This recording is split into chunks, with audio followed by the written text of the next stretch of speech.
Hello.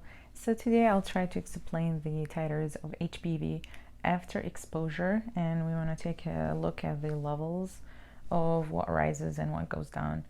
We have two things that we're dealing with, antigens and antibodies. So for the sake of simplicity, I'm just going to be using red for the antigens and the blue to represent the antibodies, which neutralize the antigens. So the first thing that rises after exposure will be the surface antigens, and that usually starts after the first month, and they keep going up for about 3 months, and then they start going down after about this time for an acute infection. This is HBS antigen.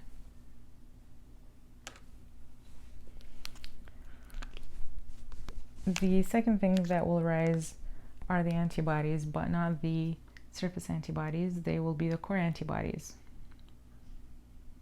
They start going off after the antigens go high. The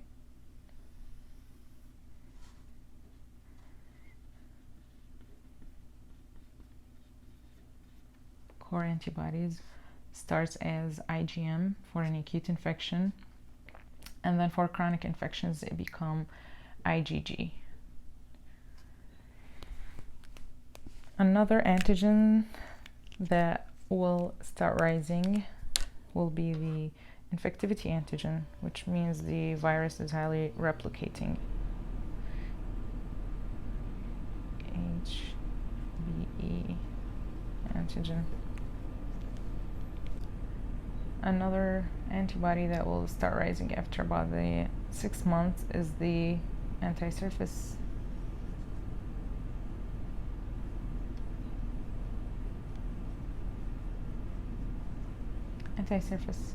antibody, and that usually only rises in people who are recovering. It does not happen in chronic infections. So when we see the surface antibody, that means the person have started the recovery process. Another scenario that we will have the surface antibodies is with immunization.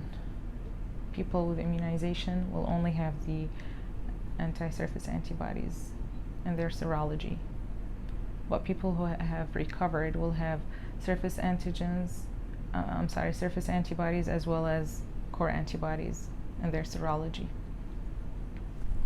And another antibody that they will have is the anti-infectivity antibody, which usually rises about the 5th month and will continue.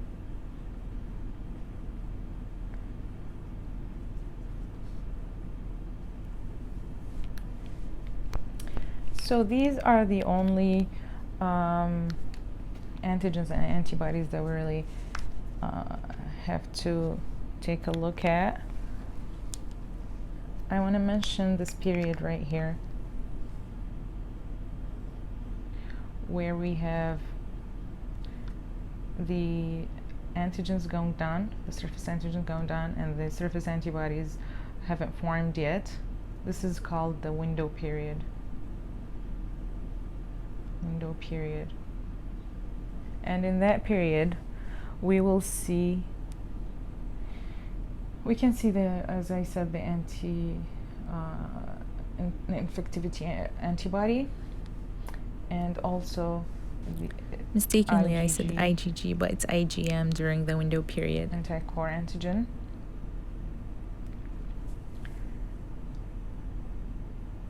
In cases the person have a chronic infection, this will not go down. We will still see the surface antigens. If the person is high infectivity, we can see the HBE antigens in the serology, as well as anti-core antibodies, IgG, for chronic infections. We will not see the antibodies, the surface antibodies for chronic infections. That will not happen, because if that happens, that means the person started recovering. So as I mentioned before, for acute infections, we will see the surface antigens as well as the core antibodies. We can see the infectivity antigens for highly infective people. And then when the person shifts to recovery period, that's when we will start seeing the surface antibodies. And again, for chronic infections, we will not see this happening. So if we want to look at a graph for a person with, let's say just an immunized person, an immunized person's graph would look like that.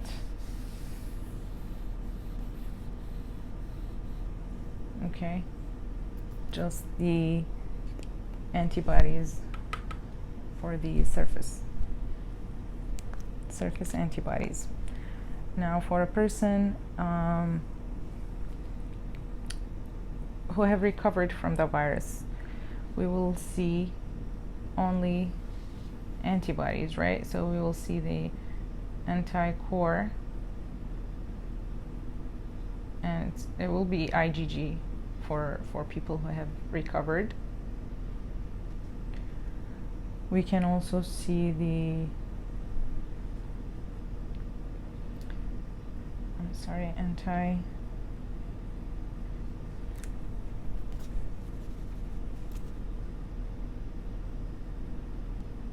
HBE. So these are the titers that we will see for a person who have recovered from HBV. It's going to be the IgG.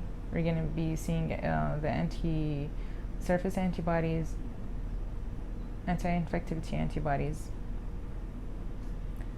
Now, for a chronic infection, we will not see this.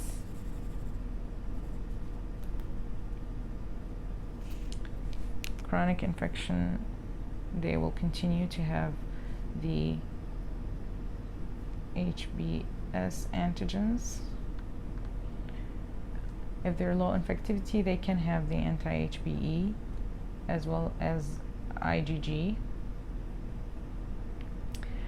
If they have high infectivity, we will not see this, but we will see the HBE antigen as well. I hope that was helpful. Thanks for watching.